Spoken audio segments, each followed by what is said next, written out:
Hawakan mo ang kamay ko.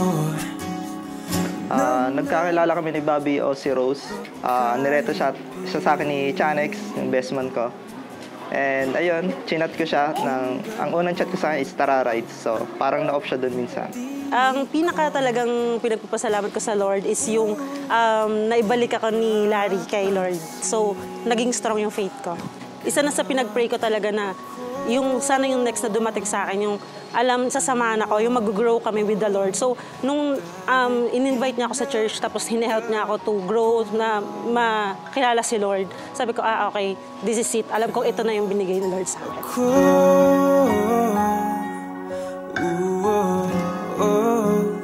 Di na muling magkakalayo.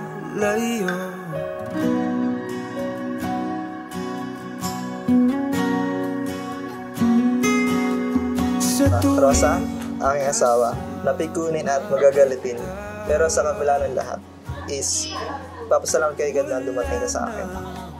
And I thank God for giving us always patient and love sa ating relationship.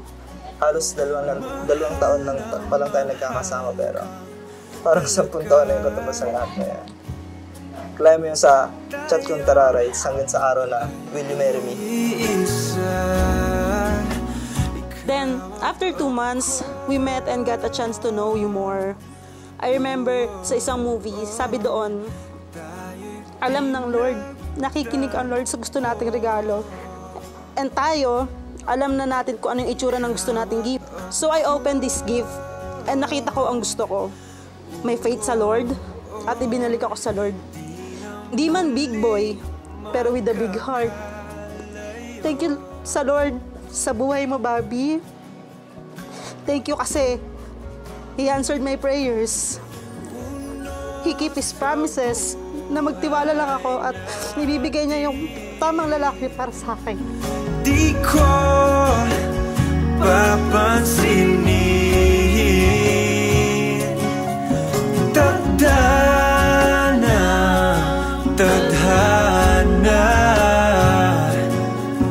ikaw ang aking bituin, ikaw at ako.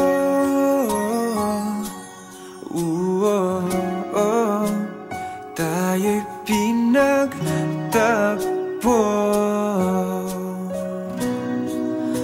ikaw at ako. Thank you sa lahat ng sacrifice, love and patience mo sa akin. And sorry sa lahat ng mga pagkakamali ko. Sa time na impatient ako, I promise na I will love you always. Mahal kita palagi. Thank you kasi dumating ka sa life ko. Thank you for loving me na as ako talaga.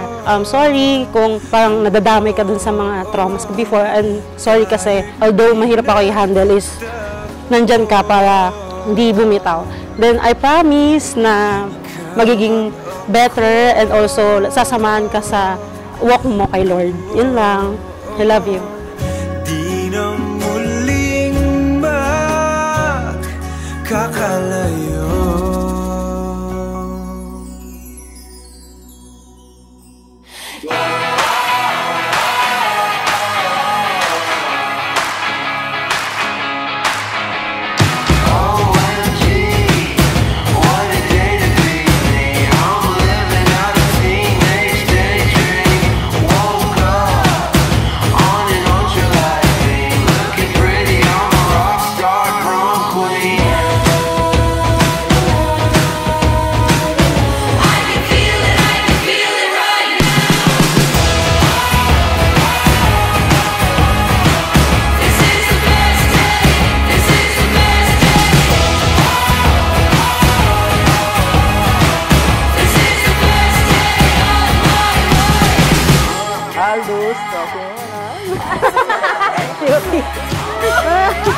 Kohana.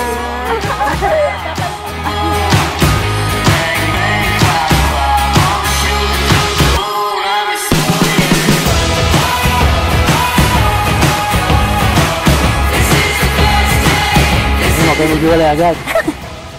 Basta, huwag lang ka maghiwalay, magsasama kayo, magmahalan kayo habang buhay.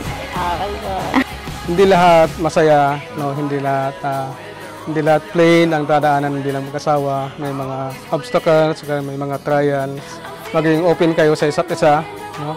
At yung tiwala sa bawat isa sa inyo para nandun yung tumagal ang inyong